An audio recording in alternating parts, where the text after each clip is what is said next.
আসসালামু আলাইকুম রহমতুল্লাহ। প্রিয় দর্শক, আপনারা দেখতে পাচ্ছেন আমাদের প্রাণপ্রিয় ভাই যে হত্যাকাণ্ডের শিকার হয়েছে রাইসুদ্দিন ভাই, তার মৃত্যুর আজকে 3 দিন হয়ে গেছে, এখনো পর্যন্ত মামলা নেওয়া হয় নাই।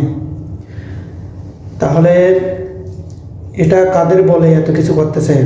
প্রকৃতপক্ষে যারা হত্যা করেছে, যারা হত্যাকাণ্ডের সাথে জড়িত, তাদের ভিডিও সোশ্যাল মিডিয়ার মাধ্যমে সবাই দেখতে পাচ্ছেন। আসামি চিহ্নিত করা যাচ্ছে, সব কিছু চিহ্নিত আছে, এরপরও কেন এই হত্যাকাণ্ডের আসামিদের এখনও গ্রেপ্তার করা হয়নি এবং মামলা নেওয়া হয়নি? তাহলে তারা কার দালালি করতেছে? কার কারণে, কাদের দালালির কারণে আজকে এই রাইসুদ্দিন ভাইয়ের হত্যাকাণ্ডের বিচার হচ্ছে না?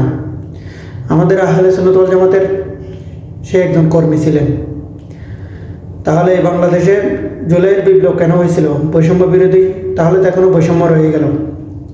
এই আমাদের আলেমকে এমনভাবে যে হত্যা করে ফেললো, তারা যে এমনভাবে আসামি পর্যন্ত চিহ্নিত করা আছে, আসামির ভিডিও সোশ্যাল মিডিয়ার মধ্যে অ্যাভেলেবেল।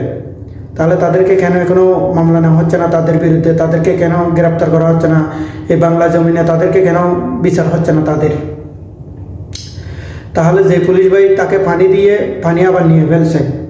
আরে ভাই, কারবালার ময়দানে ইমাম হুসাইন রাদিয়াল্লাহু হয়ে গেলে তো পানি নিয়ে ফেলছিল এজিদের বাহিনীরা। আপনি কার দালালি করছেন এবং কোন এজিদের সাপোর্ট হয়ে কথা বলতেছেন?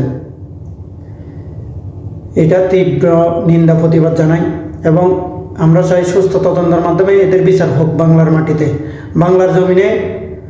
যদি এর বিচার না হয়, আমাদের নুরুল ইসলাম ফারুকী রহমতুল্লাহ আলাইহিকেও হারাইছি, তাহলে আহলে সুন্নাত ওয়াল জামাতের আজকে রাইসুদ্দিন ভাইকে এইভাবে মারলো, থানার ভিতরে তারা হেনস্থা করলো, থানার ভিতরে তারা বিনা চিকিৎসায় মেরে ফেললো।